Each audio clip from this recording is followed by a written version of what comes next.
Dear friends, 21st century education cannot be the education of the old.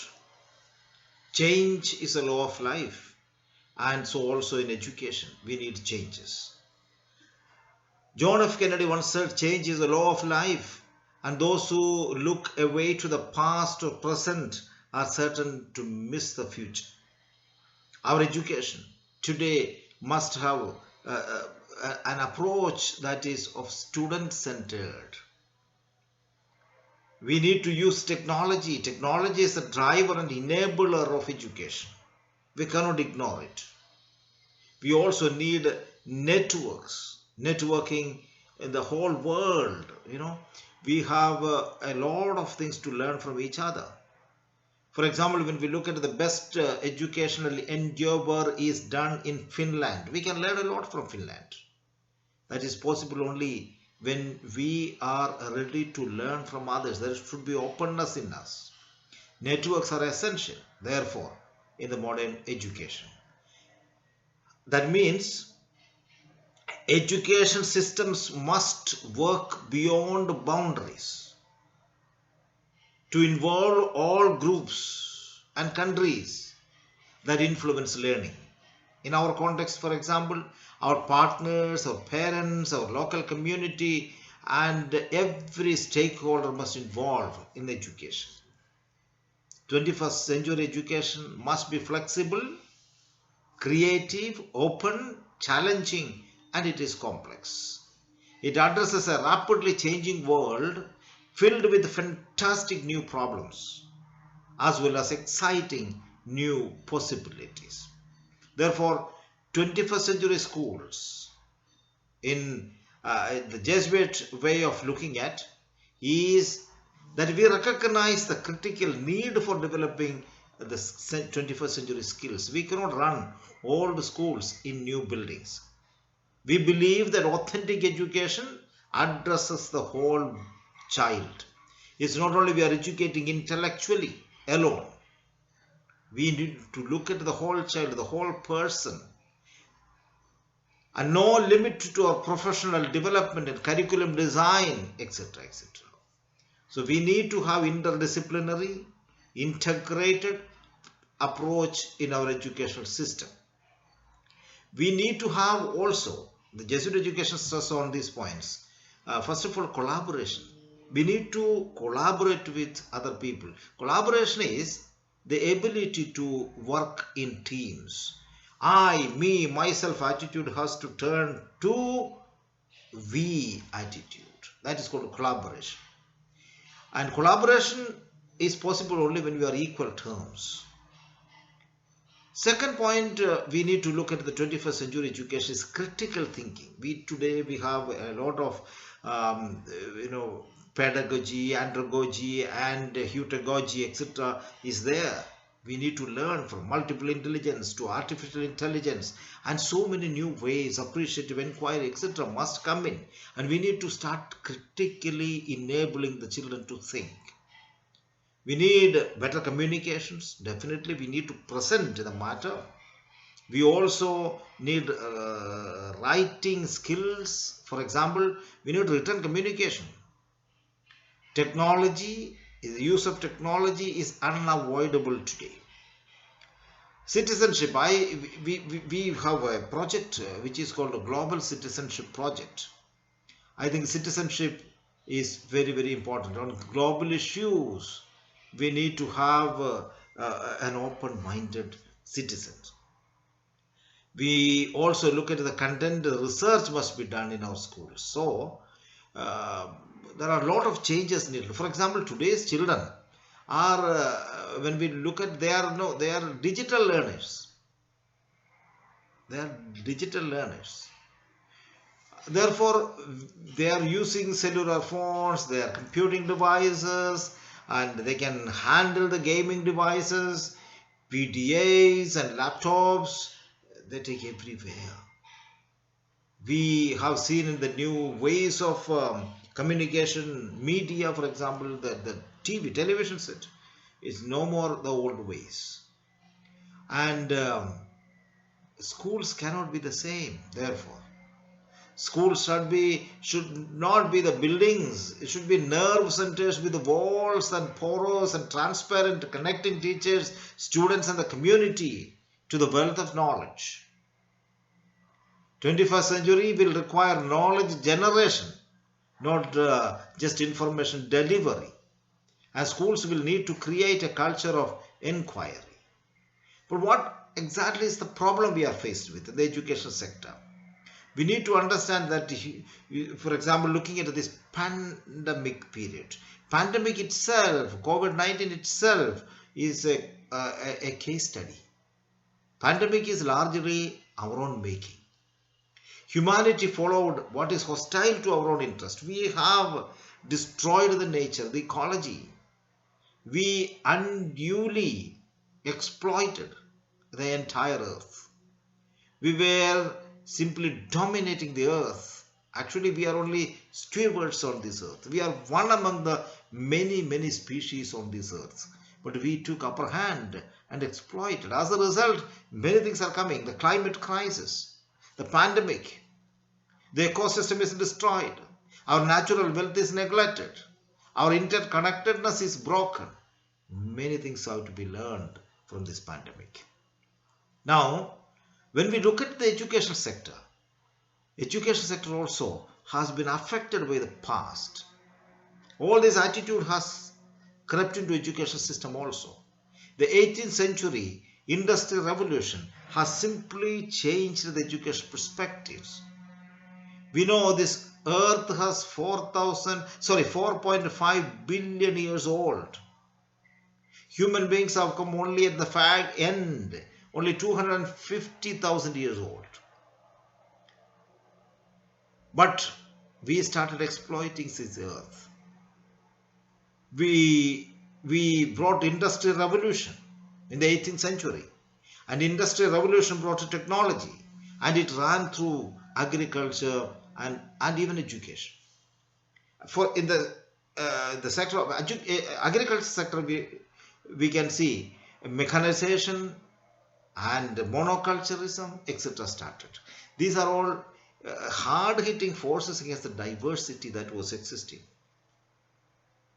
Industrial revolution was focusing only on output. Output matters. Therefore, agriculture that has come in. Fertilization is used, chemicals is used, pesticides is used. Because we need to produce more and surplus we produce. But the contradiction is that the majority of the people on this earth still live in abject poverty, even though we have surplus production. The best example is India.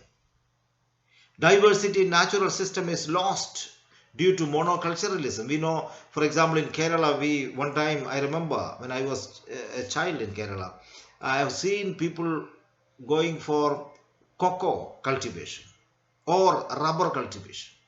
Till then, in our own land, we had many things coexisting for our needs. We used to plant whatever required for us to live, but suddenly more profit attitude came and we replaced all these things, and every land people started planting rubber or cocoa and so on and so forth. So monoculturalism came in. That's actually destroying the entire diversity. Now the attitude towards agriculture in the industrial perspective is this. They look at emphasis on plants, not on the soil. Actually, agriculture always respected the soil, their fertility, their usefulness. But in the industrial revolution, plant is more important. So variety of plants have been brought. We call hybrid, etc., etc. And alternative farming started, which is more profitable, they bring. But actually, agriculture is standing for sustainable farming. And in the industrial revolution, short-term gain, immediately we need to gain. Actually, in agriculture, the reality is that they are looking for long-term sustainability. The land has to be sustained. And in agriculture, the one problem is that it kills lives, because the diversity is lost. The web of life, it finds it difficult. But in agriculture sector, the farmers, they know life flourishes. Catastrophic climate change is a result of this industrial revolution. Actually, agriculture it is nature friendly. Health hazards started coming because of the eating habits, the food, because pesticides and fertilizer, etc., has been affecting our body. Actually, the agriculture, which is called organic cultivation, etc., will give you healthy environment. So, this industrial revolution has simply transformed the agriculture which we have. For example, you ask any farmer, a farmer thinks agricultural perspective, and an industrialist or a businessman thinks in the industrial perspective. That is why agriculture lost its problem and then its significance. Now look at this one. We replicated the industrial revolution method in our education too. Our emphasis in our schools is graduation, first class, degree, number one. That means we are also looking for output rather than the sustainability. Human beings flourish in another circumstances. We need a right understanding of education. Great educationists understand that we cannot make a successful education by driving people to output method. That's why Jesuit education does not accept education as a commodity. In the new education policy or the National Education Policy 2020, among the 8 key principles, one of them is this, that accept the context and diversity, the depth, the uniqueness of individual, etc. That's something very, very noticeable for us. That's why in the higher education sector, it brings multidisciplinary education, and very much diversity is emphasized, as I said. The first point itself is that the key principles, respect for diversity and local context. It also talks of many things, but it comes out to one of the important points is unique capabilities, critical thinking, creativity, etc. Use of technology, community participation. All these wonderful things have come into the education policy. Successful schools do not concentrate on output.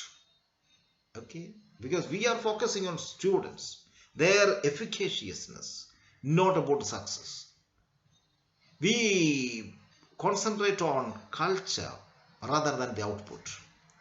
For example, in our Jesuit education, we talk about 5 values. We value the competency must be there. We also, the compassion must be there.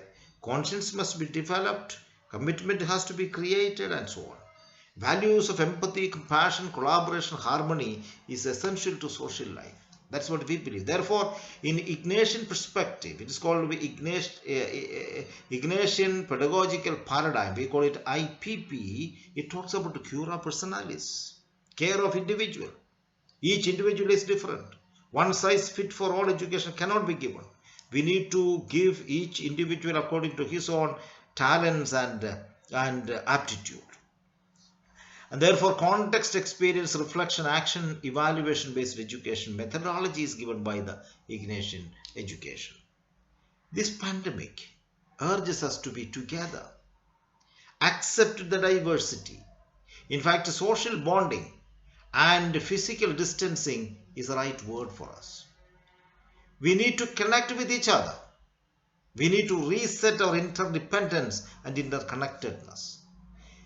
And therefore, I propose connect, collaborate, work together for the future. Human beings are actually deeply creative. The world is full of languages, cultures, and we need to accept them. We need to understand that we are only one among the many, many species. We must learn lesson from the pandemic to create a new world with creativity and imagination. Education is taking us through the unknown future. The only thing that is certain in this world is unpredictability. We do not know what is going to happen tomorrow. If we do not be prepared to be wrong, we never come up with anything original. Let our children make some mistakes. Initiative, let them take. They may fail, but that will be the lesson for them to learn. Our education system must change. All children are talented, gifted, unique. That perspective has to come in. As Howard Gardner says, no, nobody is useless, perhaps useless. If we do not grow into creativity, we grow out of it. Stop grading the subject. Bring multidisciplinary education. Accept the diversity. Child-centered education is not subject-oriented that we need today. I think the new education policy in that sense talking about these things. Global pandemic, coronavirus, has led to multifarious changes in the working of every sector. Pandemic led to closing of education institutions to prevent the spread of virus. Therefore, new gateway of imparting education emerged. We have the virtual classrooms, we have the online classes. A new and innovative concept has come in. Global experimentation with remote teaching is the most efficient option available to bridge the education gap. We need to be flexible. We need to have affordable education for all. It must be easily accessible. Sustainable education must be given. Enhance new technology, etc. An education that looks at head, heart and hand. An education that considers humans as one of the many species of the planet is important for 21st century. An education that stresses more on the human qualities. Uniqueness of each individual is accepted. That's what we need in the 21st century. We need to network, collaborate, share and the ideas with our stakeholders, staff, students, parents and others. Our task is to reach the whole person. In all our schools, we need a change of heart. There should be dynamic and deep conversations, discernment and risk-taking attitude. Therefore, we propose what we need today for the 21st century education is in a Jesuit school, at least I say these are the important things. Number one is dialogue with all religions and cultures. Creating a safe and healthy environment for all. A global citizenship, committed to the care of all creation, or ecology, committed to justice so that the equity will be done, committed to accessible to all. Our school must be for everybody. Interculturality must be encouraged. We need to work for a global network. Human excellence is more important than success. And we need to teach them to have the continual growth, ongoing education in fact. So therefore we must change. Our education must change. Human ecology is an important approach to have the future of our world. Humans should be studied, living systems operating in complex environment. We must accept that we are one among the web of life. Therefore, the humans are subject to very similar ecological and evolutionary process as many other species. Of course, humans are unique and this fact has important consequences. So, what are the 4 skills we need to 21st century education to adopt? Number 1 is creativity, critical thinking, communication, collaboration.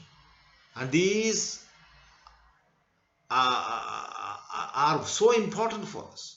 Along with this, one more today is the care for our common home too. I think when we come up with these things seriously in the 21st century education, our education will be much more relevant, more important, acceptable and also forward looking. That's what we need to do. All educationists must think for creating that atmosphere for our children. Thank you very much and God bless you.